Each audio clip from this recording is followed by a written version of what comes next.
Hace poco leía la noticia de un famoso criminal que violó y asesinó a más de 30 niñas y adolescentes a lo largo de toda su vida y fue condenado a la pena capital, a la pena de muerte, pero antes de morir, un pastor que tiene este ministerio en prisión le predicó a Cristo y el criminal grabó un video pidiendo perdón a los familiares de los inocentes, un video póstumo porque se vio después que él ya fue ejecutado, ¿no? Y aún después de ser ejecutado, la mayoría lo seguía viendo como un monstruo y no aceptaban que se había convertido a Cristo en prisión. Y lo más sorprendente es que gran parte del pueblo cristiano expresó en las redes frases como que Dios me perdone, pero tipos así no tienen perdón, no le creo nada, no es creíble, a lo mejor se arrepintió porque sabía que se iba a morir, otro dijo, lo bueno es que hay un criminal menos respirando. Y la gran pregunta que surge es, ¿hay alguien que esté más allá de toda posibilidad de perdón? O sea, ¿hay alguien que cruce la última frontera de la dignidad humana y no merezca el perdón? Yo creo que a todos nos pasa que cuando consideramos que nos han hecho algún mal, podemos fabricar un centenar de razones en contra del perdón o de no tener que perdonar, ¿no? Decimos, necesita aprender una lección, no quiero premiar un comportamiento irresponsable, lo voy a dejar que sufra un poco, le va a venir bien, necesita aprender que las acciones tienen sus consecuencias, yo fui el ofendido, no me toca a mí dar el primer paso y mucho menos perdonar si no me están pidiendo perdón. ¿Cómo lo voy a perdonar si ni siquiera está arrepentido el tipo o la mujer? Así que podemos argumentar de aquí hasta el final de los tiempos hasta que nos cae la moneda, que a los que amamos a Dios o a los que decimos amar a Dios, se nos ha ordenado perdonar por ser hijos de un Dios que perdona. Pero solo el perdón puede detener el ciclo de la culpa y el dolor. Solo el perdón puede romper la cadena de la falta de gracia. Entonces, en el Nuevo Testamento, la palabra griega más usada para hablar acerca del perdón literalmente significa liberar, salir corriendo, librarse de una atadura. Pero siempre es más fácil admitir que el perdón es injusto.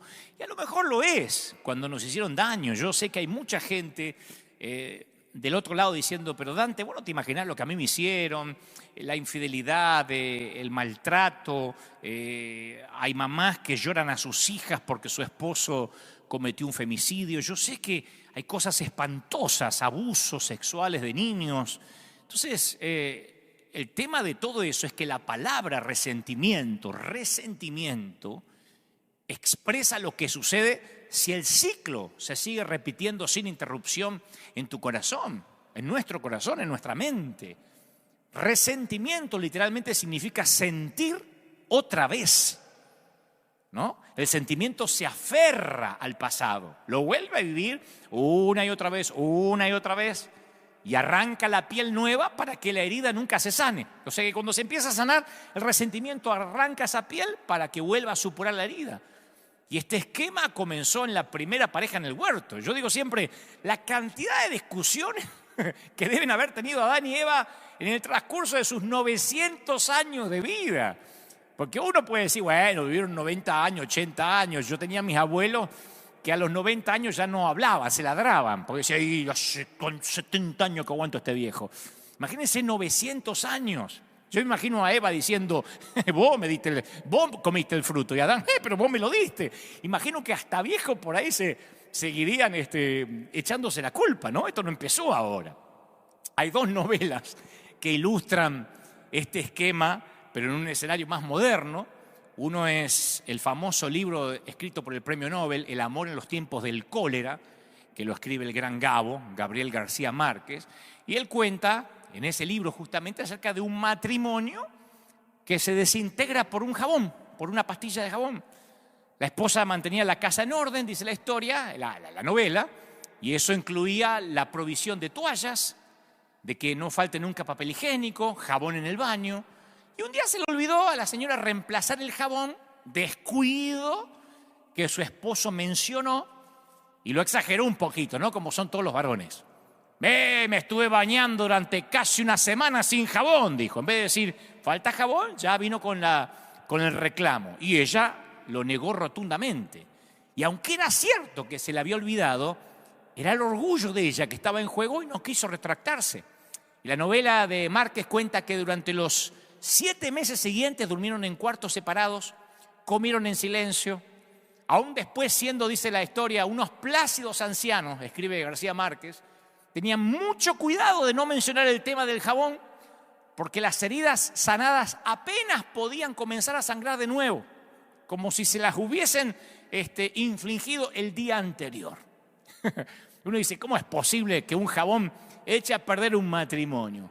Bueno, no era el jabón en sí, era que ninguno de los dos cónyuges estaba dispuesto a decir, basta, esto no va a seguir así, no puede seguir así, perdoname. Entonces el perdón siempre ofrece una vía de salida. Y si no tomamos esa vía, permanecemos atados a las personas a las que no podemos perdonar. Permanecemos encadenados a esa gente. El no perdonar nos aprisiona en el pasado. Yo una vez oí a un rabino inmigrante que hizo una declaración asombrosa. Bueno, no lo oí, lo leí, pero fue transcripto de una conferencia, de un sermón que él dio. Él dijo, antes de salir de Alemania rumbo a los Estados Unidos tuve que perdonar a Hitler, porque no quería traer a Hitler dentro de mí y que Hitler conociera esta nueva patria. Porque él sabía que si no perdonaba traía todo el odio, o llevaba todo el odio donde iría. Entonces no perdonamos para cumplir una ley de moralidad. Lo hacemos por nuestro propio bien, porque la principal persona sanada por el perdón es la que perdona. Cuando perdonamos de verdad, ponemos en libertad a un prisionero y después descubrimos que ese prisionero que liberamos somos nosotros mismos. Empezamos a ser libres cuando perdonamos.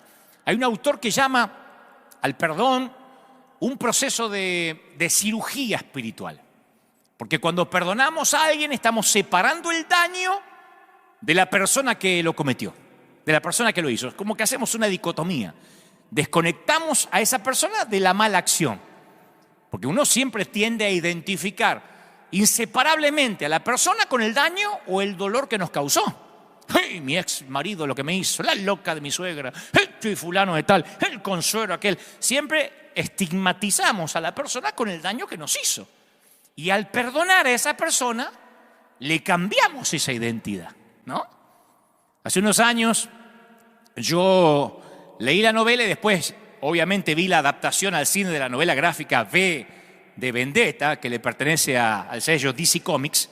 Es una historia donde el Reino Unido, en la ficción, obviamente, en un futuro es gobernado por un partido dictatorial ultraconservador, totalitario, fascista, llamado Fuego Nórdico, y por un dictador también que hostiga al pueblo, ¿no?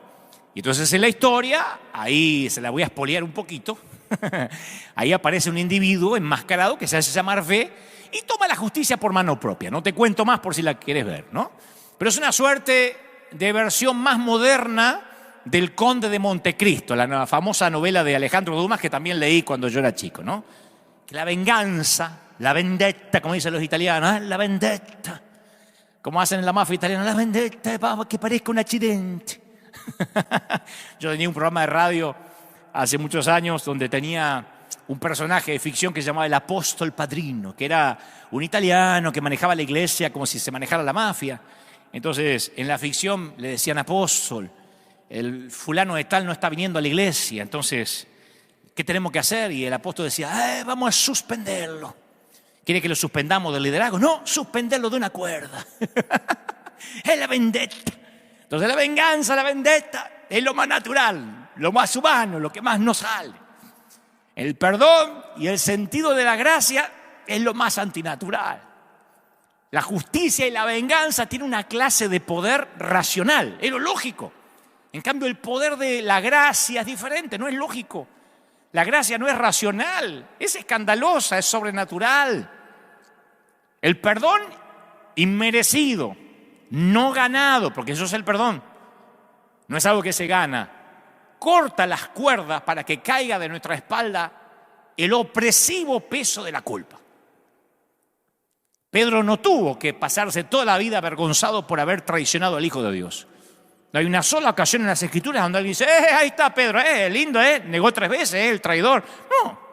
De hecho, sobre las espaldas de pecadores transformados como Pedro, Cristo edificaría su iglesia y la sigue edificando. Porque el perdón rompe el ciclo de acusaciones. El perdón afloja el nudo estrangulador de la culpa. Y los relatos de los evangelios parecen decir que el perdón tampoco le fue fácil al Señor. En una de sus últimas declaraciones antes de morir dijo, perdónalos, y eso incluía a todos, a los soldados romanos, a los líderes religiosos, a sus discípulos que habían huido como ratas en medio de la oscuridad, a vos, a mí. Perdónalos porque no saben lo que hacen. Solo por haberse convertido en un ser humano, el Hijo de Dios pudo decir claramente, no saben lo que hacen, porque había vivido en medio de nosotros y ahora nos comprendía. La falta de gracia hace que se resquebraje la unión entre madres e hijas. Me ha tocado conocer en la congregación y a donde he viajado madres con hijas que se odian a muerte como si fueran las peores enemigas. Parece una locura pensar que una parió a la otra. Padres e hijos deseando la muerte de su papá, hermanos y hermanas que no se hablan, tribus, razas separadas. Y como decíamos en la grieta cristiana, el mensaje del domingo pasado, que te lo recomiendo si no lo viste, si esas grietas no se atienden, se van ensanchando. Y para ese abismo de falta de gracia solo existe un remedio: las cuerdas de amor, como dice la canción, las cuerdas de amor, ese frágil puente de sogas del perdón. Un relato del Génesis que a mí siempre, no sé si me llamó la atención, pero me llenó de preguntas, de interrogantes desde que era chico, capta ese sentimiento complejo de lo que es el perdón. Porque yo no te voy a predicar hoy del perdón, decir, hay que perdonar y se acabó. Pero yo sé que hay mucho dolor. Cuando nos hacen cosas dolorosas, y yo me incluyo, no es fácil, hay que perdonar porque el pastor lo dijo. No, es complejo el perdón. Y hace años a mí me costaba comprender los giros, los matices que hay en el relato, por ejemplo, de la reconciliación de José con sus hermanos en Egipto. Porque cuando sus hermanos que lo vendieron, él los tiene delante de él y no lo reconocen, que ahora es el segundo del faraón, en un momento él actúa con bronca, los mete a todos en la cárcel. Yo hubiese hecho lo mismo. Después se siente mal, sale de la habitación para llorar a los gritos como si estuviera borracho. Después le hace trampa a los hermanos y esconde dinero en uno de los sacos de cereal que se están llevando para acusarlos. Captura a uno de los hermanos como rehén, acusándole a otro de que le robó su cáliz de plata. O sea, siguieron esas intrigas, ¿no? Dice la Biblia, ¿por cuántos? Por meses. Hasta que José no se pudo contener más, los convocó a todos sus hermanos y los perdonó de manera dramática. Claro, ahora cuando veo esta historia, después de haber vivido tantos años, después de haber transitado por la vida demasiado tiempo como para saber lo que es el dolor de una ofensa o de varias, yo veo esta historia como una descripción realista de un acto antinatural como el perdón. Porque los hermanos que José luchaba por perdonar eran los mismos tipos que hicieron planes para asesinarlo y lo vendieron como esclavo. No podemos leerlo con el filtro bíblico y los perdonó, aleluya. A vos tus hermanos te venden como esclavo. Por la culpa de tus hermanos pasás tus mejores años de tu juventud pudriéndote en una mazmorra egipcia. Y aunque venzas la adversidad, ahora no es fácil decir, sí, los perdono. No podía, por lo menos de manera rápida, expeditiva. Porque la herida a José le seguía doliendo demasiado. ¿Cómo no? Cuando la gracia logra abrirse paso en el corazón de José, su angustia y su amor resonaron en todo el palacio. Las Escrituras dicen que preguntaban, ¿qué es ese gemido? ¿Está enfermo el primer ministro del rey? No, José estaba bien de salud. Era el sonido de un hombre que estaba perdonando. Detrás de cada acto de perdón se halla la herida de una traición. Y el dolor que deja una traición no se desvanece con facilidad. No podemos decir, pase al altar en el nombre de Jesús, recibe espíritu de perdón. No es una cuestión de espíritus. Porque a pesar de escuchar muchísimos sermones sobre el perdón, no perdonamos con facilidad y tampoco nos parece fácil que nos perdonen a nosotros. Alimentamos nuestras heridas, justificamos nuestra conducta, todo con el fin de evitar ese acto tan innatural. Señores, la V de vendetta es natural. La G de gracia nunca lo es.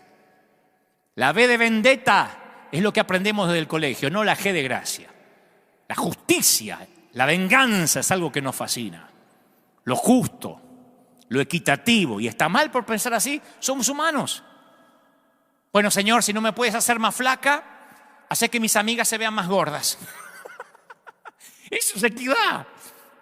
Bueno, Señor, si no me vas a dar un auto a mí nuevo, que los demás tampoco tengan. Eso nos parece que es justicia. Y en lugar de eso, Jesús nos ordena que digamos, perdónanos nuestras deudas. Escucha, como también nosotros perdonamos a nuestros deudores. Justo en el centro del Padre Nuestro, que es la oración por excelencia, que tiene 6 temas específicos, justo en el centro, con la oración que el Señor nos enseñó a hacerle al Padre, se esconde el acto antinatural para el ser humano del perdón. Y escucha esto, no hay palabra, escucha, no hay palabra en ningún otro idioma que encierre, por lo menos mi criterio, un mayor temor que la palabra ahí como, que aparece en esa cláusula. Perdona nuestras deudas como nosotros perdonamos a los deudores. ¿Qué hace tan aterrador ese como en la cláusula? ¿Sabe lo que lo hace aterrador? El hecho de que Jesús directamente amarra el perdón que recibimos del Padre al perdón que le concedamos a los demás seres humanos. Y todavía, por si quedan dudas, el Señor es más explícito. Dice, si no perdonáis a los hombres sus ofensas, tampoco vuestro Padre os perdonará vuestras ofensas. Cuando uno mira, insisto, a Jesús con ojos nuevos, dice, wow, entonces es condicional el perdón del Señor. Viste que decimos, el Señor te perdona y basta, es incondicional. No, es condicional, hay una cláusula. Si nosotros no nos perdonamos, no somos perdonados. Por eso hay gente que no se puede perdonar y siente que Dios no lo perdona. Y una cosa es verte atrapado en un ciclo de falta de gracia con un cónyuge, con un socio. Una cosa es verte atrapado en un ciclo de falta de gracia peleando por un jabón. Y otra muy distinta, verte atrapado en un ciclo de falta de gracia con el Dios Todopoderoso. Pero el Padre Nuestro une ambas cosas. Cuando nosotros rompemos el ciclo de la falta de perdón y comenzamos de nuevo con nuestro prójimo, Dios también rompe el ciclo de la falta de perdón y comienza de nuevo con nosotros. Y es tan urgente la necesidad de gracia, de perdón, que hasta el Señor lo pone por delante de cualquier deber religioso. Por tanto, dice el Señor, si traes tu ofrenda al altar, ¿se acuerdan? Y ahí en el altar te acordás de que tu hermano tiene algo contra vos. Deja tu ofrenda delante del altar y andá. Reconciliate primero con tu hermano y entonces vení y presenta tu ofrenda. Me gusta que no dice que se la lleve, que la deje. A ver si después no se arregla con el hermano y no trae más la ofrenda. Dejá la ofrenda acá. Andá y arreglá y después la presenta. Me gusta eso. La parábola del siervo que no perdonó termina con una escena en la cual el amo lo entrega a los carceleros para que lo torturen. Y dice el Señor, porque nosotros decimos, ay, el Señor es tan dulce para hablar en las parábolas, el que ahí estaba entregado para que los carceleros lo torturen al tipo. Y el Señor dijo, así también mi Padre Celestial va a hacer con vosotros si no perdonáis de todo corazón, te perdono. Te perdono, ojalá que te agarre un tumor. No es así. Si perdonáis de todo corazón, cada uno a sus hermanos sus ofensas, dice Jesús. Yo habría deseado que estas palabras no estuvieran en la Biblia, pero están. Y salieron de los labios del mismo Cristo. Entonces, Dios, en primera instancia, nos consideró, nos confirió, nos concedió una responsabilidad terrible. Al negarle el perdón a los demás, estamos decidiendo que no son dignos del perdón de Dios y por lo tanto no lo somos nosotros tampoco. Con la misma vara que medimos, somos medidos. De alguna forma misteriosa, el perdón divino depende de nosotros. No dice si orás por perdón mucho y haces mucho ayuno, el Señor te va a perdonar. Esto es casi una ley natural, una ley espiritual que se transforma en una ley natural.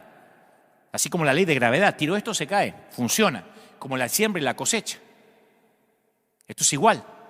Quiero que Dios me perdone, no me tengo que poner a orar para lograr que Dios me perdone. Tengo que perdonar. Así como yo hago, Dios lo va a hacer conmigo. Es una cláusula. Ahora, ya es bastante duro perdonar a unos hermanos malvados, como lo hizo José. Porque después todos son familia, es tu sangre, por ahí todos vivimos eso. Y bueno, invitar a la arpía de la cuñada a la Navidad, que se siente ahí, no le hablo en toda la noche, pero que venga, total es sangre. Pero perdonar a nuestros enemigos, a la banda de delincuentes del barrio, perdonar a los que promueven el aborto, perdonar a los pedófilos, perdonar al predicador hereje, perdonar al apóstol de la prosperidad. Es difícil. Perdonar al líder que te maldijo los hijos y la familia por haber salido de su cobertura apostólica, al pastor que te discriminó cuando quedaste embarazada de soltera, pero después tapó el embarazo de la novia de su propio hijo. Sin embargo, la palabra perdón contiene la palabra don, que es un regalo. Y al igual que la gracia, el perdón tiene la escandalosa cualidad de ser inmerecido, no ganado, injusto, arbitrario, parcial. Ahora, ¿por qué nos exige Dios un acto antinatural así que desafía todos nuestros instintos primarios como seres humanos? ¿Qué hace tan importante el perdón que lo convierte en algo central para nuestra fe? Y bueno, los evangelios, uno no tiene que ir demasiado a la escatología profunda. Uno va a los evangelios y nos dan una respuesta teológica a la pregunta sobre por qué Dios nos ordena perdonar. Porque así es Él. Cuando Jesús expresó por primera vez el mandato, amad a vuestros enemigos, le añade una explicación. Le dice, para que seáis hijos de vuestro Padre que está en los cielos, que hace salir el sol sobre malos y buenos, que hace llover sobre justos e injustos. ¿Te querés parecer a Dios? Bueno, empezá a amar a los que se merecen el sol y a los que no, a los que se merecen la lluvia y a los que no. Cualquiera puede amar a sus amigos y parientes, dijo Jesús. ¿No hacen también así los gentiles? Entonces los hijos del Padre fueron llamados, o fuimos llamados, a una ley superior, que nos parezcamos a ese Padre que perdona. ¿Tiene sentido? Hemos sido llamados a ser como Dios, a manifestar en nosotros ese aroma de familia. En nuestra familia se perdona, punto. ¿Por qué? Porque somos hijos de Dios. Acá en esta familia se perdona, porque ese es el estilo de la familia del Señor. Y ahí me viene otra vez a la mente la parábola del siervo que no perdonó. El Señor contó que este siervo tenía todo derecho a molestarse porque su consiervo le debía un poco de dinero. Y según las leyes romanas, tenía derecho de meterlo en la cárcel. Y Jesús no puso en tela de juicio sobre lo que el siervo había perdido, lo que le debían, sino que comparó esta pérdida con la de su Señor, que le acababa de perdonar a él varios millones de dólares o de pesos. Entonces, solo la experiencia de ser perdonado es lo que nos hace posible perdonar. El evangelio de la gracia comienza y termina en el perdón. Solo la gracia puede derretir el hielo de la falta de gracia. ¿Pero qué decimos? No, muy bien, si el otro... Está bien, entendí Dante, está bien. Si el otro está arrepentido y me pide perdón, yo lo voy a perdonar. Entonces sí voy a ceder. Y eso tampoco es lo que dice el Señor, porque convertimos el perdón en una ley de reciprocidad. Y eso no va a funcionar nunca. Porque ambos, el herido y el que cometió la falta, decimos, el otro es el que tiene que dar el primer paso. Y después y si da el primer paso, encima lo voy a vigilar como el FBI para ver si la otra persona muestra alguna señal de que realmente fue un arrepentimiento sincero. Si puedo ver alguna pista que realmente me manifieste que está arrepentido. Porque nos fascina la V de vendetta y no la G de gracia. Nos encanta la V de venganza. Romper el ciclo de la falta de gracia significa tomar la iniciativa. Alguien tiene que escuchar esto y esto va para alguien. En lugar de esperar a que el otro dé el primer paso, lo tenemos que dar nosotros, desafiando la ley natural de la equidad. En el centro de las parábolas de Jesús sobre la gracia se halla un Dios que toma la iniciativa para acercarse a nosotros. Todas las parábolas es un Dios que se acerca a nosotros. Los que dicen, hay que buscar a Dios. La Biblia es Dios buscando al hombre, no al revés. Este es un libro de Dios buscando al hombre, de un padre enfermo de amor que corre a encontrarse con el pródigo. Este es un libro que muestra a un señor que cancela una deuda demasiado grande porque su siervo no se la puede pagar. No es que su siervo le dijo, cancelame la deuda. El amo decide hacerlo. Este es un libro donde encuentra que un patrón le paga a los obreros de la última hora lo mismo que trabajaron todo el día y que se partieron el lomo, lo mismo. El libro cuenta que un hombre da un banquete y él sale por iniciativa propia o manda a la gente a las calles en busca de unos huéspedes que no se merecen serlo. Jesús fue el primero en romper la cadena de la falta de gracia. Pero a nosotros nos encanta la ley del talión. Ojo por ojo, diente por diente y todo el mundo va a quedar desdentado y ciego. Y el ojo por ojo le cierra, ¡bum!, de un portazo. Cierra de un portazo la puerta al perdón, a la gracia. Y decimos, pero ¿por qué yo tengo que dar el primer paso? Si yo fui el ofendido. Dante me está diciendo que yo tengo que ir a perdonar a ese desgraciado, a esa incircuncisa. Sí, porque lo natural y mi naturaleza humana, yo te entiendo, yo estoy igual. A mí mi naturaleza humana me dice que perdonar no es sabio, no es sano, no es justo, no es práctico, no es equitativo. ¿Cuántas veces hemos dicho, yo soy cristiano pero no estúpido? Yo soy cristiano pero no me van a tomar de tarado.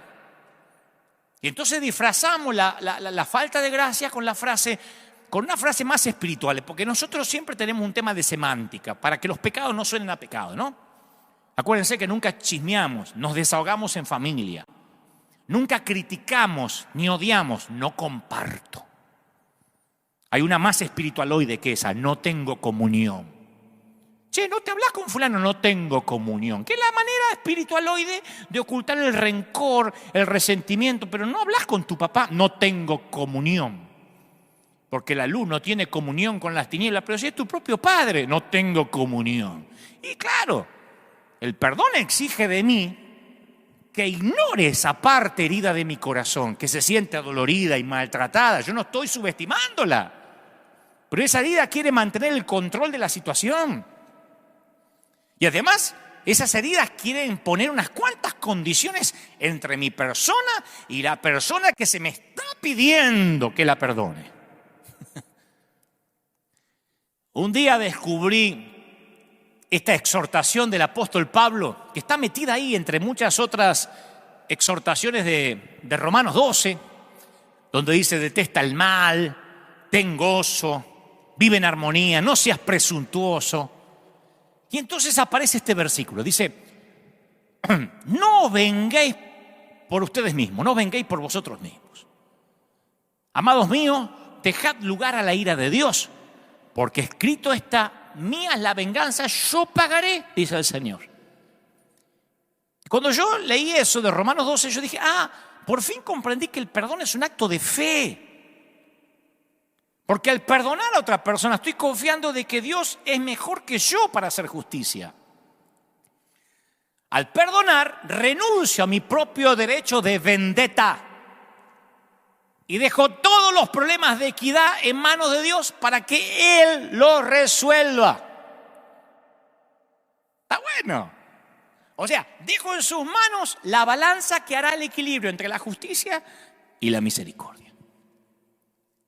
Cuando José llegó al punto de perdonar a sus hermanos, el dolor no se le fue, no se le desapareció.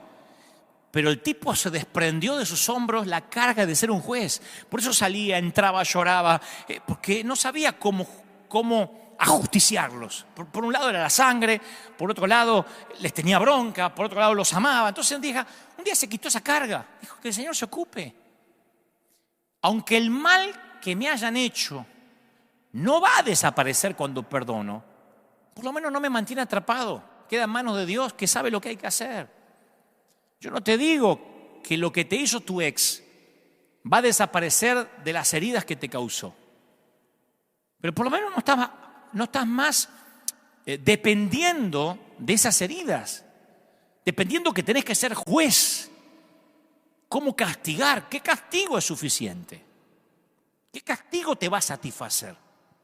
Por supuesto que dejarlo todo en las manos de Dios tiene un riesgo. De que Dios no trate a la persona como yo querría que la trate, ¿no? A nosotros nos gusta. A mí me acuerdo que yo conocía a uno que decía, como dice la Biblia, siéntate en el umbral de tu puerta y verás pasar el cadáver de tu enemigo. ¿A dónde dice eso? En Fariseos 4:5, ¿dónde lo dice? Pero le gustaba la frase y lo hizo bíblico. No es así. Como Dios trate a quien nos hirió, a lo mejor no nos gusta, porque acordate que el profeta Jonás se resintió con Dios porque Dios fue más misericordioso de lo que él creía que se merecían los ninivitas. Yo nunca he encontrado que sea fácil perdonar. Yo no te hablo del umbral del hombre que perdona todo, porque las injusticias de las que me quejo permanecen y las heridas siguen causándome dolor. Y yo tengo que acercarme una y otra vez para entregarle ese residuo de lo que creía haberle entregado un tiempo antes. Y lo hago, ¿por qué le entrego a Jesús las cargas? ¿Por qué le entrego mi dolor? Porque Jesús establece una clara conexión. Dios a Dante le va a perdonar sus deudas a medida que Dante perdona a sus deudores. O sea, ¿qué me lo tienen que poner con manzanita para que entienda? Porque acá no es que, bueno, es según la interpretación, lo dijo clarito. Y hasta lo oramos en el Padre Nuestro sin pensar, perdona nuestras deudas como yo perdono a los deudores. Y si alguna vez oraste el Padre Nuestro sin pensar, Dios se mata a risa diciendo, ¿cómo vos perdonás a quién? Si vivís enfermo de rencor y querés que yo te perdone. El cese de las hostilidades entre los humanos depende de un cese de las hostilidades con Dios y viceversa. La grieta no la cierra Dios, ¿eh? Por más que te mates orando que Dios une a tu familia, la grieta no la va a cerrar Dios porque Él no la abrió. La grieta la cerramos nosotros. Y si seguimos siendo dispensadores de culpa y rencor, dudo mucho que vayamos a alcanzar al mundo con un mensaje de gracia. Y la iglesia sin gracia se parece a los carteles de Coca-Cola, de esos que están en la calle, promocionamos la fe sin saciarla. Yo como cristiano cada vez me siento más preocupado por la forma en que la gente nos ve, la forma en que representamos nuestra fe ante los demás. Porque hemos sido llamados a presentar las buenas nuevas del perdón. Y cuando no estamos dispuestos a perdonar, las buenas nuevas no parecen ser tan buenas, ni tan nuevas. Nos comportamos como vendedores de un producto cuyos vendedores no están convencidos ni creen en él. Yo fui vendedor y siempre me decía mi gerente, para vender un producto tenés que comprar primero. Si no estás convencido de lo que estás vendiendo, un acto fallido te va a traicionar. Y cuando uno quiere hablar de amor y no ama, quiere vender perdón y no perdona, cuando decimos Cristo te ama y te quiere perdonar, pero odiamos visceralmente al que piensa diferente o al que tiene otra doctrina, entonces no suena creíble, no suena auténtico, no tiene peso, no tiene unción lo que decimos. Cuando los cristianos le hablamos a un inconverso de Cristo y ese inconverso no está de acuerdo con nosotros, es como que nos deja de interesar. Yo ya le prediqué, ahora lo entregué en las manos del diablo. O sea, lo vemos como un enemigo. Pero un enemigo es alguien, como dijo alguien, cuya historia no hemos escuchado, no nos hemos puesto en sus zapatos. Pero siempre las ideas preconcebidas entran en juego, ¿no? Y para que se produzca un diálogo verdadero, necesitamos abrirnos pasos a través de esos estereotipos, tener en cuenta genuinamente cómo ve el otro, cómo piensa el otro. Tal vez esto sea en parte lo que Jesús quería decir cuando dijo, ama a tu prójimo como a ti mismo. El prójimo es el prójimo, no dijo al evangélico, al que tiene la misma doctrina, al que es bautista como vos, al que es pentecostal, al que pertenece bajo la misma cobertura apostólica. Ama al prójimo. Yo dudo mucho que Dios lleve la cuenta de la cantidad de discusiones teológicas que ganamos, pero es muy posible que lleve la cuenta de cuánto amamos. Quizá el error es que pensamos que tenemos que tener amistad con la gente para ganarlos para Cristo. Yo me crié con gente así. Me acerqué a un inconverso para ver si lo puedo ganar para Cristo. Y capaz que no pensamos en términos de la sencilla amistad porque sí. Y el otro lo huele. Porque nuestro evangelismo no es orgánico, no es natural. Tenemos el síndrome del vendedor de las tiendas, del vendedor del negocio, del local, que estás mirando la ropa y dice, ¿le puedo ayudar en algo? No te quiere ayudar, te quiere vender algo de la tienda. Probá de decirle, sí, la verdad que sí, necesito pagar el alquiler, ¿me presta?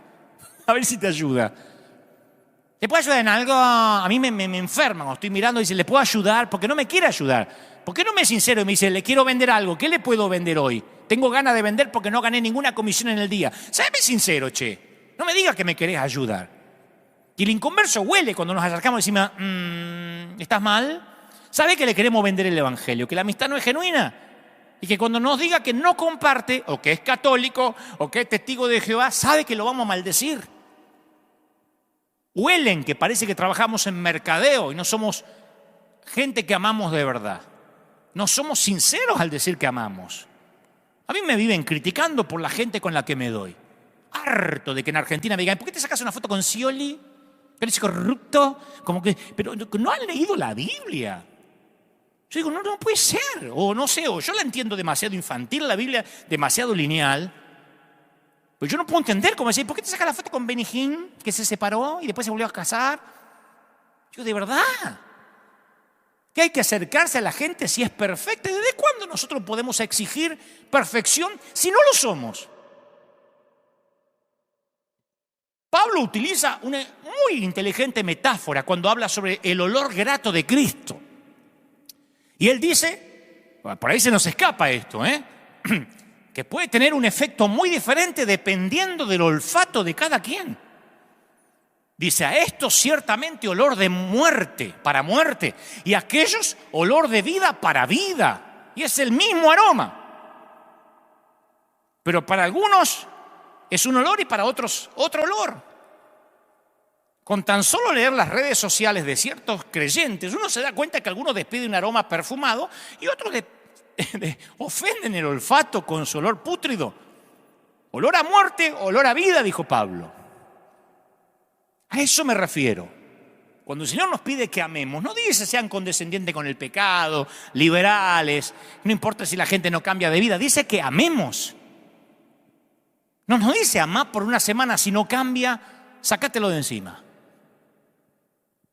Hace un tiempo la CNN le hizo una entrevista a un pastor de North Carolina y él proponía literalmente, pueden buscarlo, ahí está, él proponía, le decía a los periodistas inconversos, él proponía que confinemos a todos los homosexuales y a las lesbianas dentro de un inmenso cerco. Él dijo, vamos a ponerlo dentro de un inmenso muro, porque a uno se dice, Trump quiere hacer un muro, Trump quiere hacer un muro.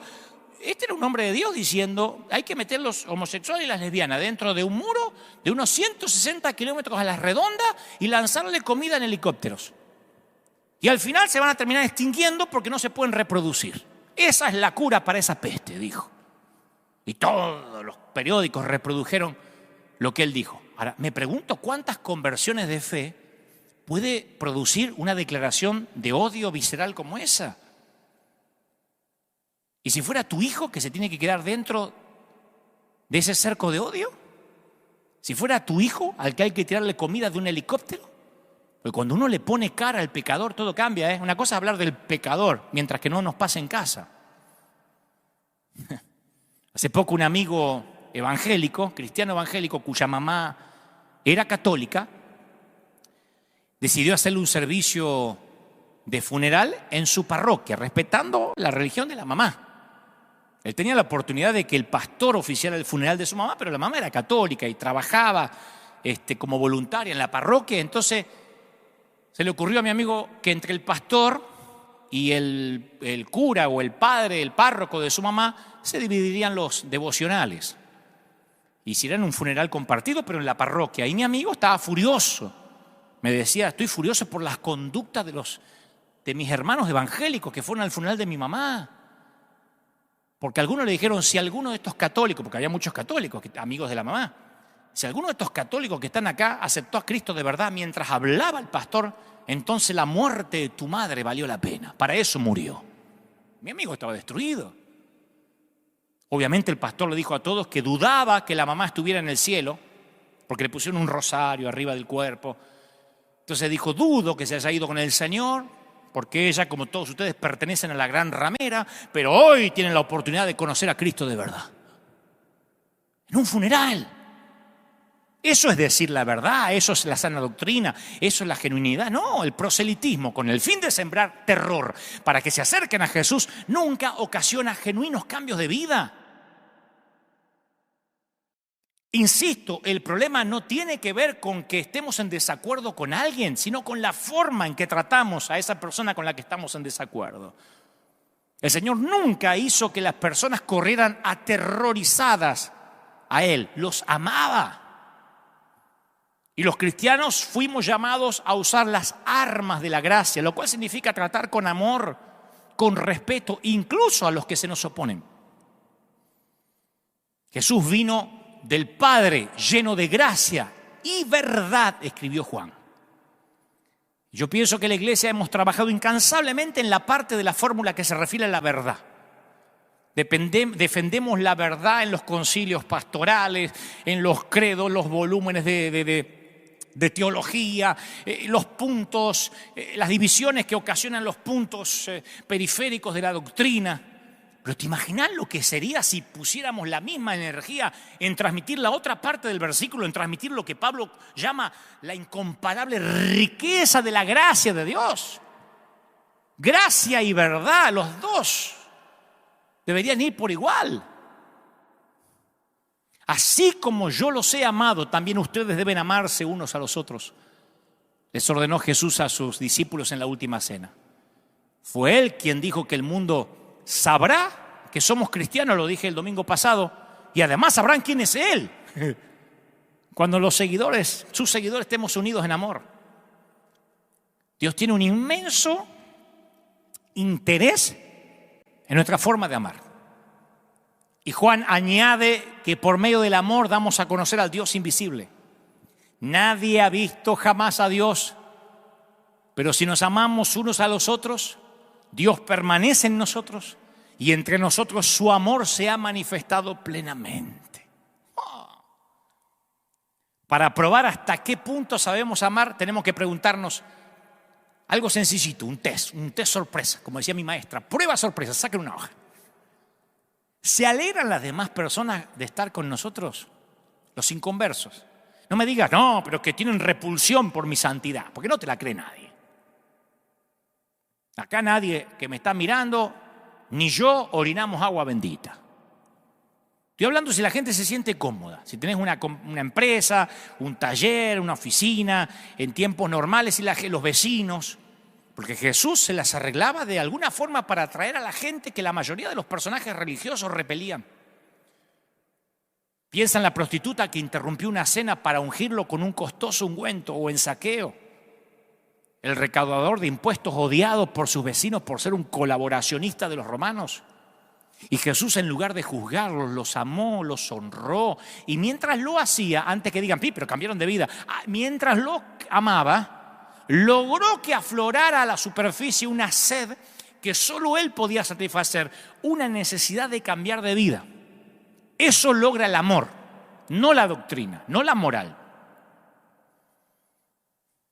Y los seres humanos tenemos la tendencia natural de retirarnos a un lugar aislado, de asociarnos con gente semejantes a nosotros, de evitar a aquellos que piensan distintos a los que pensamos. Y no estoy haciendo una crítica a esos que me miran, porque yo también soy así. Yo soy el primero que se considera roto. Yo confieso que prefiero, si me dan a elegir, yo prefiero la comodidad de una reunión de amigos que piensan como yo, si es posible que sean todos del Barça, si es posible que sean argentinos, uruguayos a lo sumo, si tengo que elegir, no estoy diciendo hay las otras nacionalidades, no. Si tengo que elegir,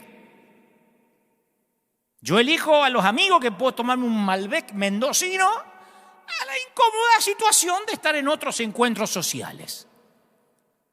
Pero esos otros encuentros sociales donde yo estoy más incómodo son precisamente las conversaciones que necesito para vivir mi fe. No hace falta gracia para relacionarse con alguien que tiene un aspecto similar al mío. ¿Para qué quiero usar la gracia para alguien que piensa y actúa como yo? O lo que es peor, sí, pastor. Con lo que usted diga, pastor. Ahí estamos, pastor. Mande, pastor. Cuerpo a tierra, sí, pastor. Mátate, me suicido, pastor.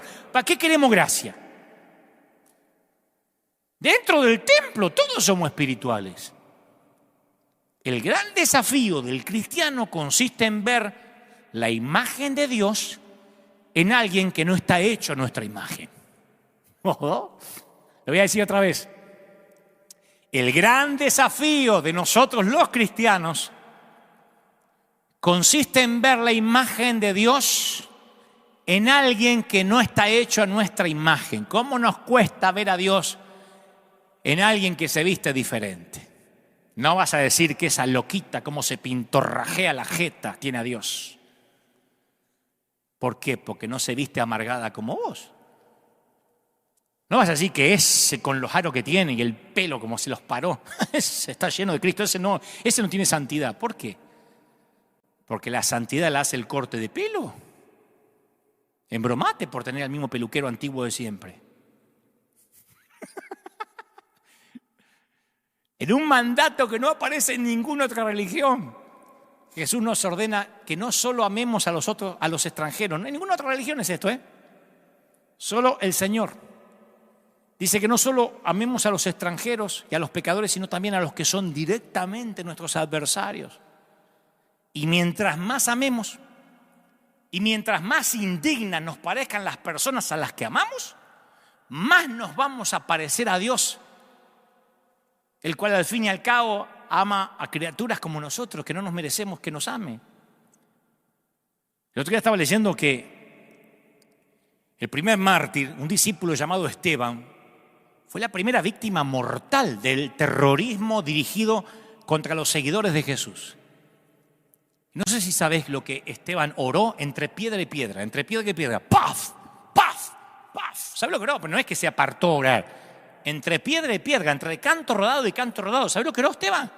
Señor, no tomes en cuenta este pecado. ¡Pah! Y lo mataba. Pidió que Dios no tomara en cuenta ese pecado.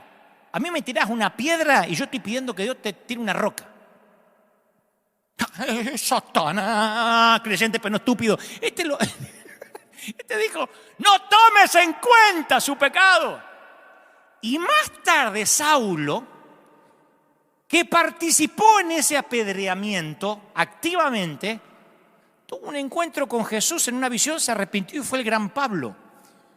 Pregunto, ¿se habría encontrado Saulo con Jesús si Esteban no hubiese orado por sus enemigos? ¿Quién fue el evangelista de Saulo? Decimos, el Señor en persona que le salió a su encuentro. Yo creo que alguien oró por él antes de eso. Esteban. Si hubiese dicho a Esteban, condénalos a todos estos, consúmelos por apedrearme, tal vez Saulo no hubiese conocido a Dios. Digo, amen a sus enemigos y oren por quienes los persiguen, dijo el Señor en el Sermón del Monte. Yo me pregunto, ¿por qué el Señor daría una orden tan extravagante? Y Él mismo nos da la respuesta, porque el Señor nunca deja nada librado al azar o a la especulación. Dijo, para que sean hijos de su Padre que está en el cielo.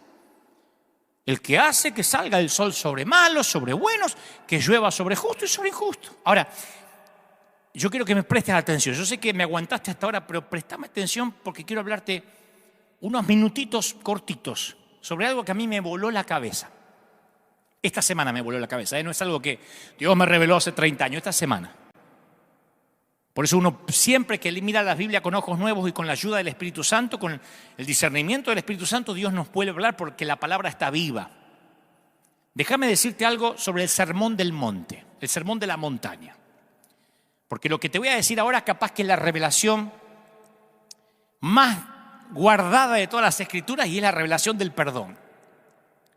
A mi humilde entender, si no entendemos el sermón de la montaña, dudo que entendamos alguna vez la gracia.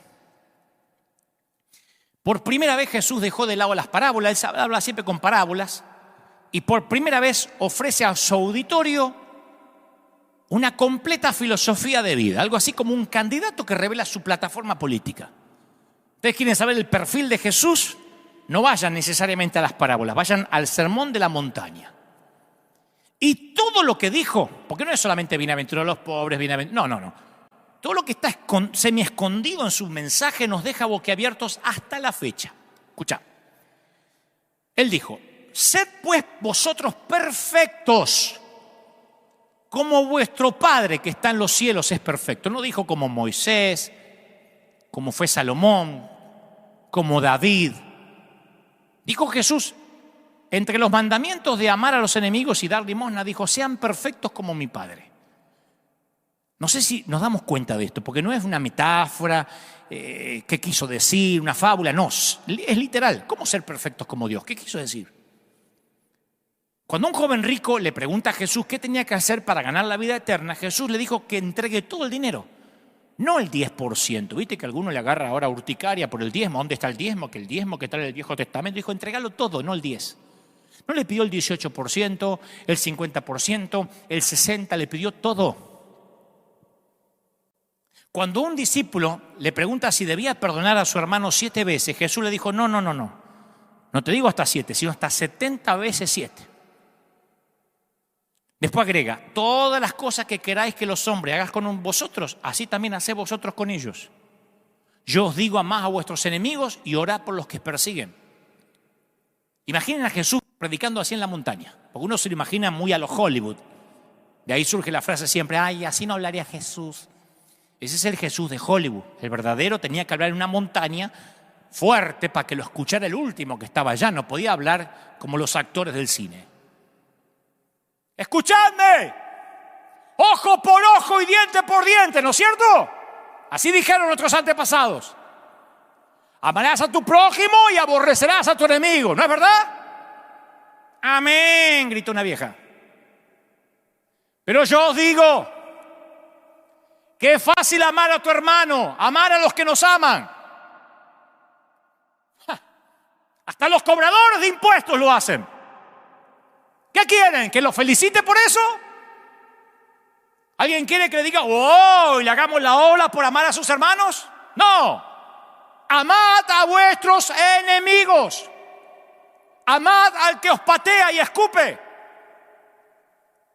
Amad al soldado del imperio que quiere atravesarlos con la lanza. Ahí ya no hay nadie diciendo amén. Amad al ladrón que os despoja y tortura. Escuchadme. Dije, amad a vuestros enemigos. Si un soldado romano te abofetea la mejilla izquierda, dale la otra. Si alguien con autoridad del César te obliga a caminar 1 kilómetro, no te niegues, pero camina 2. Si alguien te roba el manto, dale también la camisa. Escuchadme. Yo digo que es difícil seguirme. Lo que digo, nunca jamás nadie lo ha dicho desde que comenzó el mundo. Y yo creo que en ese sermón de la montaña muchos empiezan a ir. Uno puede imaginar la respuesta de la gente del pueblo. El sermón del monte no los motivó, los enfureció. Y esta es la descripción que hace Jesús de su relación con la Torá, con la ley. No penséis que he venido para abrogar la ley de los profetas. No he venido para cambiar nada, he venido para hacerla cumplir. Porque os digo que si vuestra justicia no fuera mayor que la de los escribas y fariseos, no entraréis en el reino de los cielos. Estoy seguro que nunca viste el Sermón de la Montaña así. Esta última afirmación los enfureció más. Algunos dicen, no, el Sermón del Monte fue maravilloso. No. Les digo que si no eran más perfectos que los escribas y fariseos, se irían al infierno. Y los escribas y fariseos competían entre sí. Habían dispensado la ley de Dios en 613 reglas, 248 mandamientos, 365 prohibiciones, reforzadas esas reglas con 1521 enmiendas. ¿Cómo competís con gente así? Para no violar el tercer mandamiento, no tomarás el nombre de Jehová tu Dios en vano, se negaban a pronunciar el nombre de Dios. Para evitar la tentación sexual, habían introducido la práctica de bajar la cabeza para no ni siquiera mirar a una mujer. Algunos se reventaban la cabeza contra las paredes, los famosos judíos sangrantes. Para evitar profanar el sábado, habían declarado ilegales 39 actividades que se catalogaban como trabajo.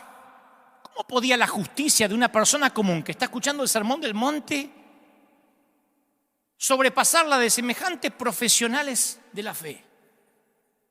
Jesús, escucha esto, para los que dicen, Jesús es súper gracia. Jesús llevó la ley tan lejos, más allá de lo que cualquier fariseo jamás habría hecho. El Sermón del Monte complicó la ley mucho más. Jesús hizo imposible que alguien pudiera cumplir la ley y luego la mandó que la cumpliéramos. Jesús hizo imposible que alguien pueda cumplir la doctrina y después mandó que la cumplan. ¿Qué quería hacer el Señor? Mira algunos ejemplos. Todas las sociedades en la historia de la humanidad han tenido leyes contra el homicidio, pero ninguna sociedad ha establecido nada que se parezca a lo que dijo Jesús. Yo os digo que cualquiera que se enoja contra su hermano será culpable de juicio. Cualquiera que le diga a su hermano necio, fatuo, no, perro, falso profeta, apóstata, lobo rapaz, necio solamente, quedará expuesto al infierno con fuego. El que le dice necio a su hermano, yo crecí con un hermano mayor. ¿Cómo pueden convivir dos hermanos en una misma pieza, en una misma habitación, en la adolescencia, sin insultarse varias veces durante toda una vida? Así que yo me iba al infierno seguro con el Sermón del Monte. Todas las sociedades tienen tabúes contra la promiscuidad sexual, pero ninguna sociedad ha propuesto jamás una regla tan estricta como la de Jesús. Cualquiera, ya saben de cuál es, ¿no? Cualquiera que mira a una mujer, esto fue en el Sermón del Monte, cualquiera que mira a una mujer para codiciarla, ya adulteró con ella en su corazón, ya te fuiste a la cama con ella.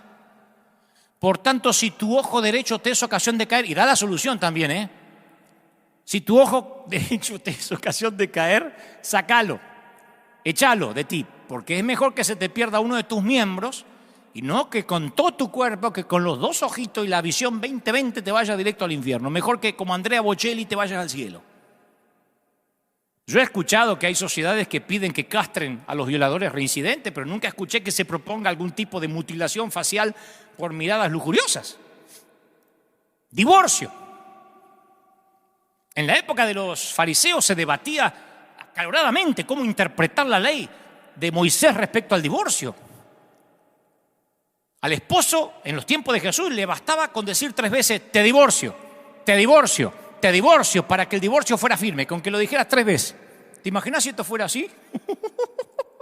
La cantidad de divorciados que tendríamos. Algunos maridos dirían 50 veces te divorcio para estar recontra divorciado.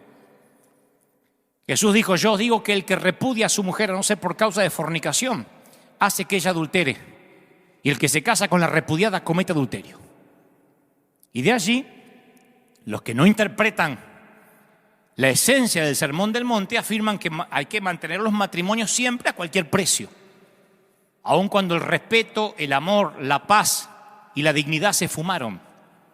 Por eso hay matrimonios que terminan siendo una institución matrimonial vaciada de relación. Pero al tema que vamos. Por último, Jesús habló de la violencia. ¿Quién puede sobrevivir y cumplir lo que Jesús estableció? No resistáis al malo. A cualquiera que te hiera una mejilla, dale la otra. El que te quiera poner un pleito y quitarte la túnica, dale también la capa. Entonces, cuando yo examino estos estrictos mandamientos del Sermón del Monte, me pregunto, ¿cómo hago para cumplirlos? ¿Están ahí? ¿Qué espera Jesús? ¿Que yo le dé limosna a cuantos mendigos se me cruzan en el camino? ¿Cómo haces si vivís en Argentina, en Venezuela?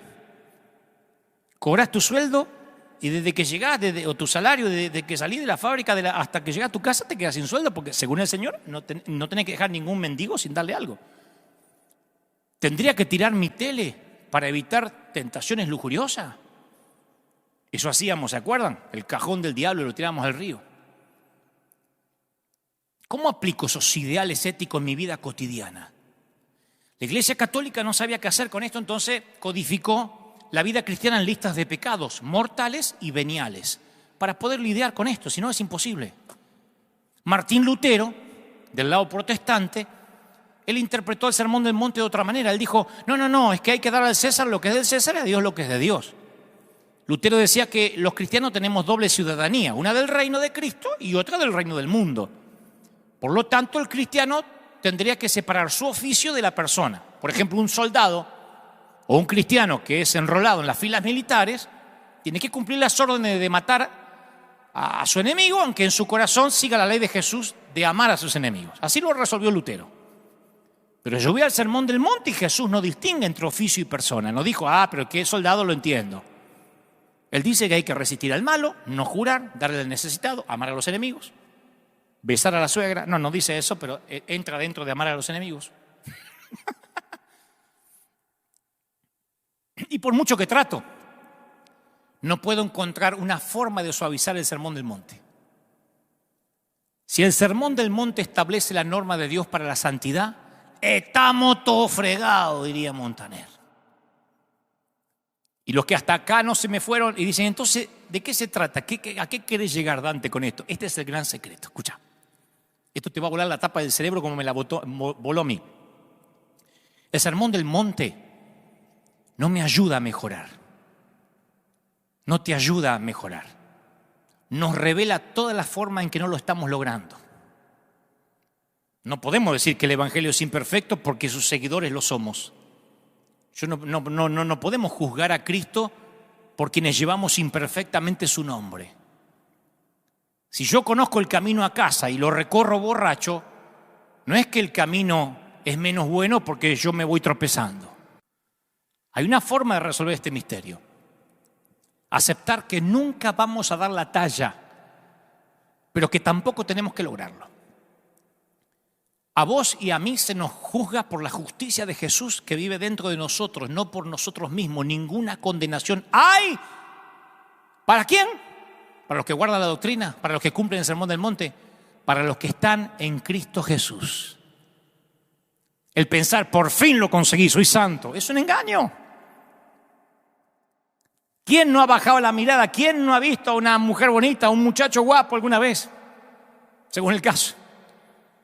El decir, yo tengo la sana doctrina, también es un engaño.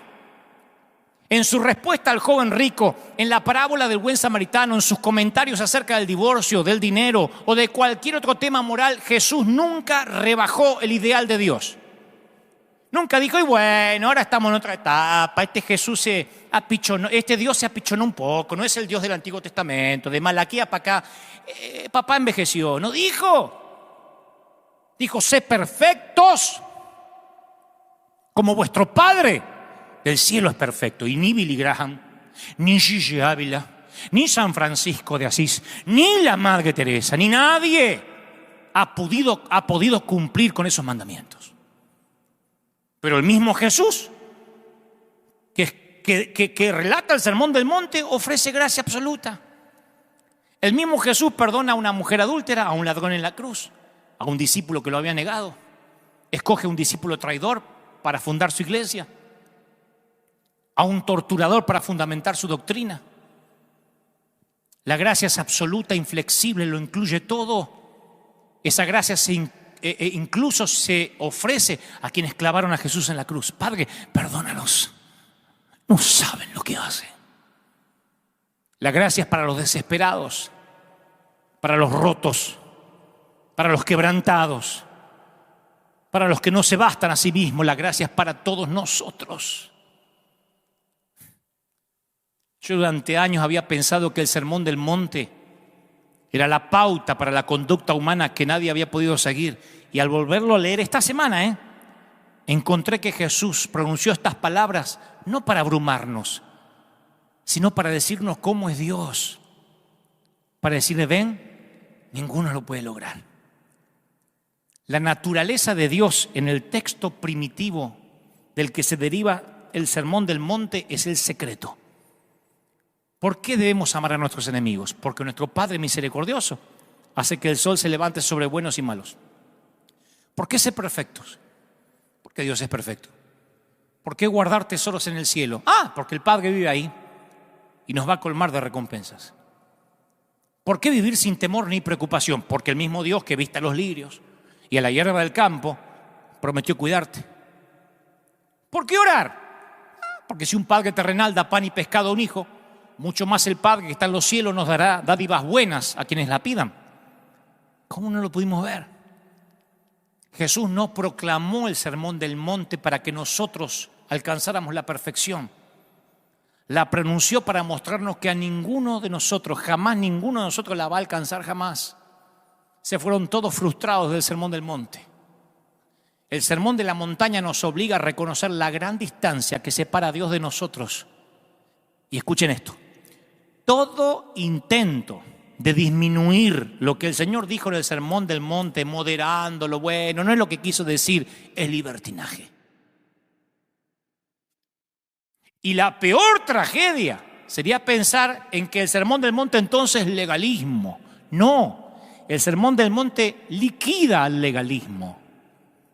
Le está diciendo al legalismo de los fariseos que tenían 700 leyes que iban a fracasar. No por ser demasiado estrictos, sino porque no eran lo bastante rigurosos como Jesús presentaba lo que era ser santo. Porque andaban los judíos tropezándose contra las paredes para no mirar mujeres y dice, con que ya lo hayan pensado, ya pecaron, están fregados.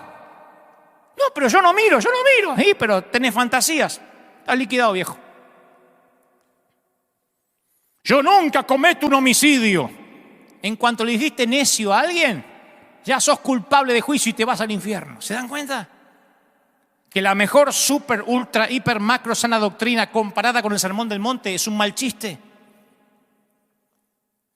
Viendo esto, ¿de verdad alguien puede creer que porque a una mujer no le dejen cortar el cabello o teñirse o depilarse va a alcanzar la perfección de Jesús? ¿De verdad?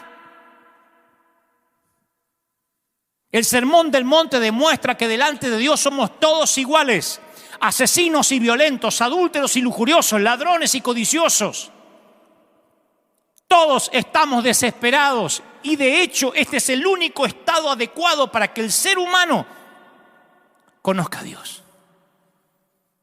El Sermón del Monte venía con trampa. Él les dijo, ¿quieren perfección y fariseos? Yo les hablaré de perfección. ¿Quieren que les hable de sana doctrina? ¿Cuántas leyes tienen? ¿Cuántas? ¿Cuántas van? ¿1000? Patrañas. Ya pecaron en su corazón. ¿Diezman? ¿Del eneldo, del comino? ¿Diezman todo? No, vendan todo. Todo el dinero, no el 10%. ¿A dónde quedan los que diezman? Al haber fracasado en el ideal absoluto, lo único que nos queda es tirarnos en la red de seguridad de la gracia absoluta. Yo no creo eso de lo que la mayoría de la gente de la iglesia cree como crecimiento espiritual. Estoy creciendo espiritualmente, porque el crecimiento espiritual, y lo digo como autocrítica, se transformó en una industria, en un sistema, en una serie de fórmulas. de programas de entrenamiento que prometen producir madurez, profundidad, si venís al encuentro, al contraencuentro, si tenés una cédula y tus 12 y tu segundo nivel y el cuarto nivel y que te llegue a tus 120. La mayoría de esos programas están hechos de los mismos ingredientes: oración, estudio de la Biblia, culto y lealtad al líder. Pero el crecimiento auténtico no puede reducirse a una fórmula. No es tomar unos versículos, formar una célula, bañate con un par de oraciones y llamame a la mañana. El crecimiento espiritual no se puede reducir a una cuestión mecánica. El crecimiento espiritual es algo más que un procedimiento. Se trata de la clase de crecimiento espiritual que comienza con deseo y no con culpa, con pasión y no con principios, con desesperación y no con obligación. El crecimiento verdadero espiritual prospera en medio de nuestros problemas y no en su ausencia, no en la ausencia de problemas. Mi querido, el crecimiento espiritual ocurre en las trincheras de la vida, no en el templo. Podemos hablar de amor todo lo que querramos, pero amando a los fáciles de amar no es como aprendemos el amor. Fracasando, equivocándonos, aprendemos. Jesús le dio a Pedro una gran enseñanza de traición y de arrogancia, pero Pedro no lo entendió hasta que traicionó a Jesús. ¿Qué aprendió Pedro con su fracaso? Aprendió madurez, comprendió lo que Jesús decía. Fíjese, Judas. ¿Quién le pone Judas al hijo hoy en día? Nadie, desapareció el nombre. Ningún padre desea ponerle el nombre de traidor más famoso de la historia. Pero déjame que defienda a Judas un poquito. Jesús lo escogió después de una larga noche de oración, No era un espía. No lo mandó a Roma. Jesús oró. Y si yo pienso que Judas es una porquería, es ser un endemoniado, estoy poniendo en tela de juicio quien lo escogió. Jesús oró toda la noche y entre ellos escogió a Judas. En la última cena se sentó en un lugar de honor cerca de Jesús. Voy a la Biblia y cuando Judas guió hasta el huerto a la turba dispuesta a linchar a Jesús, ¿saben cómo Jesús llamó a Judas? Le dijo amigo. Y Jesús no era de andar regalando palabritas, era el amigo. No sé cómo puede ser que Judas traicionó al Hijo de Dios. Pero antes de decir cómo puede ser, pienso en los otros 10 discípulos que abandonaron a Jesús en Getsemaní y salieron como ratas. Pienso en Pedro que jura, no conozco a este hombre, cuando lo presionan. Entonces, señores, Judas no fue ni la primera ni la última persona que haya traicionado a Jesús, solo que fue la más famosa. Y no conozco otro contraste más marcado que el de Pedro y Judas, porque ambos tuvieron liderazgo dentro del grupo de los discípulos, ambos vieron las mismas cosas, ambos pasaron el mismo ciclo de esperanza, de temor. Cuando aumentaron los riesgos, ambos negaron al maestro. Y ahí termina la semejanza. Escucha esto, Judas no estaba endemoniado. Aunque dice que el diablo entró en él, no dice que se endemonió. Judas era un legalista. ¿Sabe por qué Judas murió? ¿Sabe por qué Judas se quitó la vida? Porque no quiso recibir lo que Jesús vino a ofrecerle. Porque como dije la vez pasada, en vez de correr a la cruz, corrió al templo y no encontró gracia. Cuando fracasó en su vano intento de santidad, se suicidó. Y hay muchos que se han suicidado espiritualmente queriendo seguir la sana doctrina. ¿Qué hizo Pedro humillado? Siempre receptivo al mensaje de gracia, porque él lo único que necesitaba era gracia, porque era un metepata. Pasó a dirigir un avivamiento en Jerusalén que no paró hasta Roma.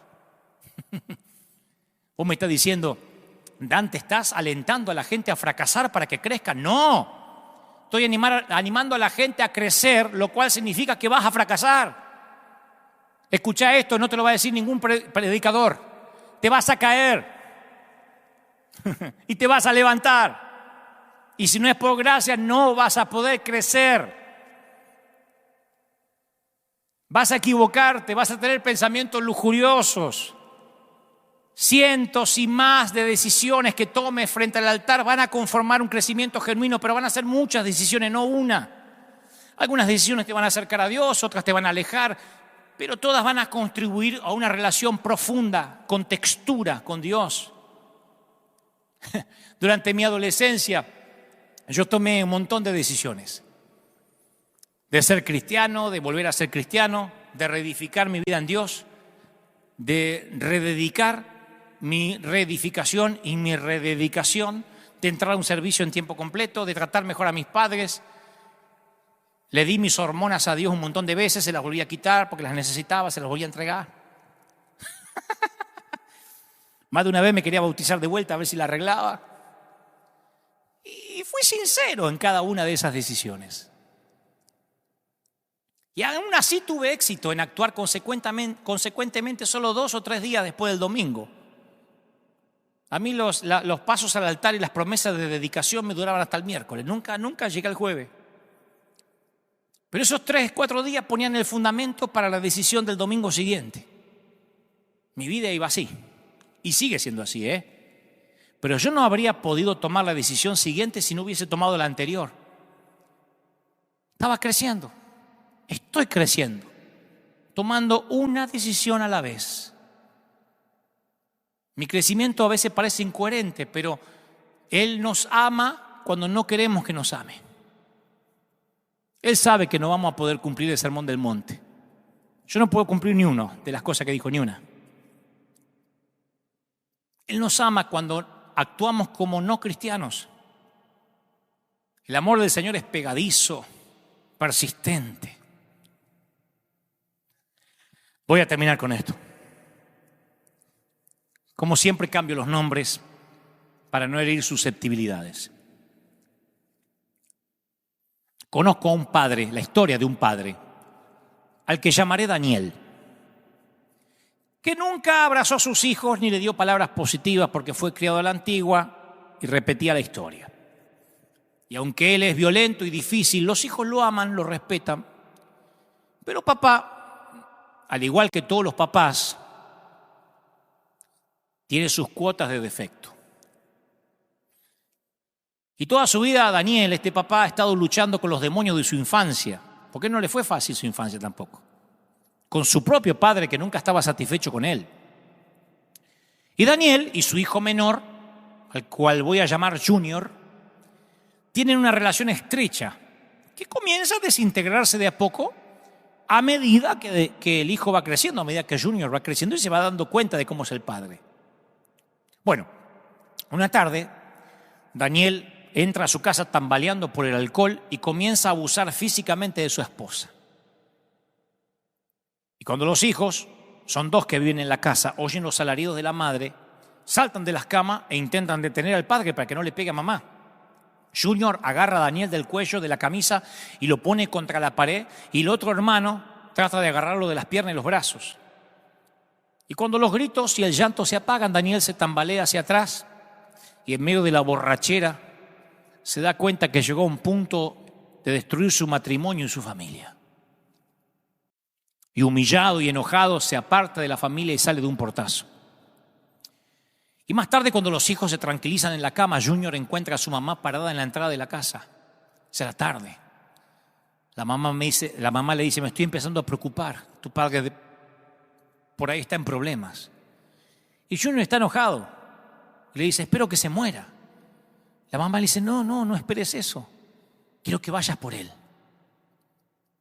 Y a regañadientes Junior busca a su padre en las calles cercanas a su casa, el barrio. Lo conocía bastante. Y encuentra a su padre Daniel desplomado debajo de un árbol, musitando un triste diálogo imaginario con su padre muerto. Llorando le dice, papá, soy un desastre como siempre me lo dijiste. No pude ni formar una familia. Y el hijo, cuando oye las palabras lacrimosas de su papá, comienza a entender por qué él es como es. Finalmente Daniel se tira sobre el pasto, llorando. Su hijo se agacha para levantarlo y dice, vamos papá, te llevo a casa. Creo que ahora te entiendo. Y cuando levanta a su papá borracho, le dice, te amo papá. Y Daniel, su papá, lo empuja y camina tambaleante cruzando el parque. Y Junior, al principio enojado, pero continúa diciendo, te amo papá, te amo. No me trates de detener porque te amo. Y Daniel trata de escaparse de su hijo, pero Junior comienza a hacer círculos alrededor y lo provoca. Te amo papá, vamos papá, te amo. Atrévete a detenerme, te amo papá. Y cuando Daniel tiene claro que no puede escapar o alejarse del amor de su hijo, Junior lo sostiene fuerte y lo lleva a casa. Y Daniel está enojado debido al amor incondicional, implacable y testarudo de su hijo. No importa cuán feo se vuelva él, su hijo se niega a dejar de amarlo. Él no merece el amor de Junior y lo sabe. Ha sido un padre terco, lleno de defectos. Fracasó muchas veces, demasiadas veces. Ha sido un fraude. Y trata de ahogar las palabras de Junior, pero no puede. Y esta historia, que es verídica, que es muy cercana a mí, nos recuerda a un Dios que se niega a dejar de amarnos, no importa cuánto hayamos arruinado nuestra vida. Se niega a excluirnos. Él sabe que estamos rotos y estamos en construcción.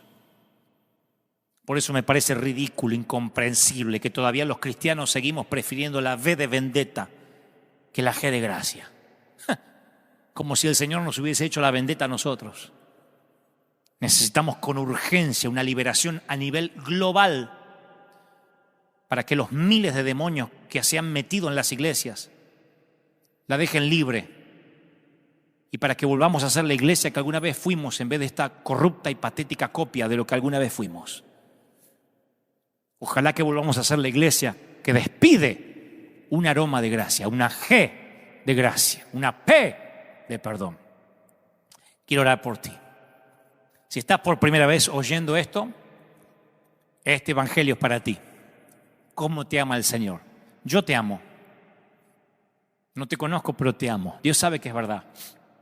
Y Él me dijo que te dé un abrazo, que te dé un beso.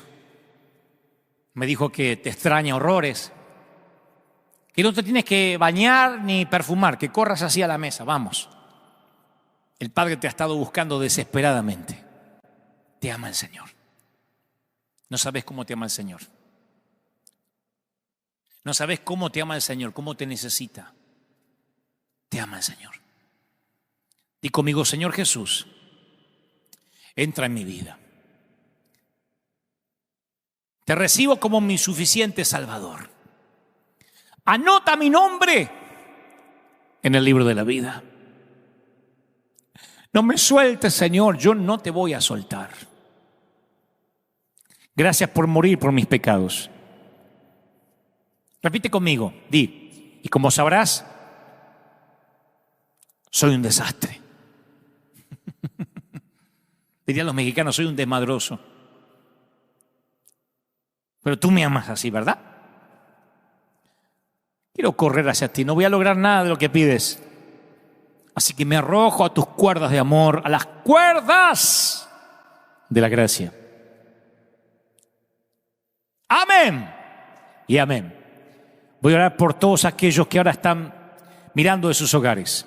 No importa lo que haya pasado con tu vida, me dice el Señor que te diga que te ama tanto el Señor, que no solo ha dado la vida de su Hijo, que Dios ha dado la vida de su Hijo, sino que Él tiene propósito para usarte, para bendecirte. Yo quiero que donde estés te pongas de pie, que levantes tus manos, a donde estés. Allí el Señor me dice que te diga que hoy algo va a ocurrir. Milagros van a comenzar a ocurrir. Yo siento que el Señor va a hacer algo que ojo no vio, ni oído yo, ni han subido a tu corazón. Te ama el Señor. Y ahí estoy orando por ti. Oro por cualquier país de la tierra donde me estén mirando. Que el Señor traiga sobre ti la urgencia de despedir un olor grato, la urgencia de perdonar. Hay gente perdonando en este mismo momento. El Señor me muestra a mamis perdonando a sus hijos, a hijos perdonando a sus padres. El Señor me muestra gente perdonando a sus cónyuges, a sus ex.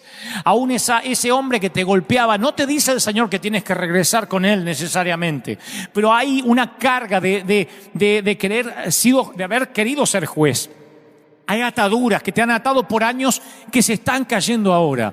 Y el Señor me dice que te diga, hoy tienes que dejar tu justicia. La justicia que quisiste operar por mano propia, en mis manos, dice el Señor. Hay una unción de perdón. Hay una unción donde el Señor dice, hoy vengo sobre ti para ayudarte a perdonar. Yo quiero que perdones a tu padre, a tu mamá, porque tal vez no te dieron la crianza que querías tener o que creíste merecer. Porque te abandonaron. porque tal vez no te dieron abrazos, o porque tal vez tuviste que ir a buscar a tu padre en una esquina y borracho hacerle entender que lo amabas, porque tuviste que desintoxicarlo para poder hablar con él. Yo quiero que lo perdones ahora. Tal vez ni siquiera esté vivo, tal vez esté viviendo en la eternidad o del otro lado de alguna frontera. Perdónalo. Vamos, sé hombre, sé macho, sé dama, sé mujer. Libera a esa persona. Quiero que perdones a tu líder, a tu pastora, a ese ex apóstol, ex pastor que tenías, porque quizás no dispensó el tiempo que tú necesitabas, porque quizás abusó de tu confianza, le abriste tu corazón y después desparramó tus secretos y tú ya no confías en nadie. Perdónalo, no vale la pena. Viaja liviano. Quiero que perdones al amigo que te traicionó. Quiero que perdones a la expareja, a aquel novio, al que abusó de ti, al que te estafó. Ya está, como decían los viejos de antes, es plata. Quiero que te perdones a ti mismo. ¿Quién eres para pisotear la sangre de Cristo? Perdónate. Si el Señor te perdonó, perdónate. No seas tan legalista como Judas. Y si te sientes culpable es porque quizás te has pasado los últimos años de tu vida en el patio de Caifás. Sal del patio de Caifás y corre a la cruz. Dame un favor. Huye de cualquier iglesia legalista y corre a la gracia. Y verás cómo la culpa se va. Huye de los dispensadores de culpa y busca a los dispensadores de la gracia. Los dispensadores de culpa te van a maldecir cuando te vayas. No te preocupes, a Jesús lo maldijeron y crucificaron. Te van a decir tus hijos van a pagar, un cáncer te va a venir. No los escuches, no tienen el poder ni la autoridad para eso. No pueden sanar el cáncer, van a poder traértelo a ti. Por favor, son embusteros. Cualquiera que maldice a quien Dios mandó a amar, no merece que cargues con él. Así que busca la gracia y corre a la gracia. Y luego, perdónate por haberte enojado con Dios, por aquellas veces que creíste que debió haber intervenido y no lo hizo, por las veces que oraste por sanidad y la persona se murió, por esos infortunios, por esas tragedias que hasta el día de hoy no entiendes. Libérate, viaja liviano. Yo sé lo que te digo. La vida es demasiado corta para cargar tantas maletas.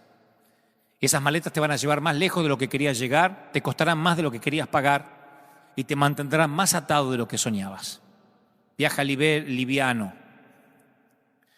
Cuélgate sobre el cuello la G de gracia. Olvídate de la vendetta. La venganza no es nuestra jurisdicción. Nuestra familia no opera así. En nuestra familia perdonamos. En nuestra familia amamos. Por lo menos así somos en River. Amamos. Esta iglesia es para todo el mundo. Por eso no abrimos todavía, porque es para todos. Todavía hay restricciones. Todavía siguen diciendo que si abrimos tenemos que tomar distancia social. Y acá abrazamos.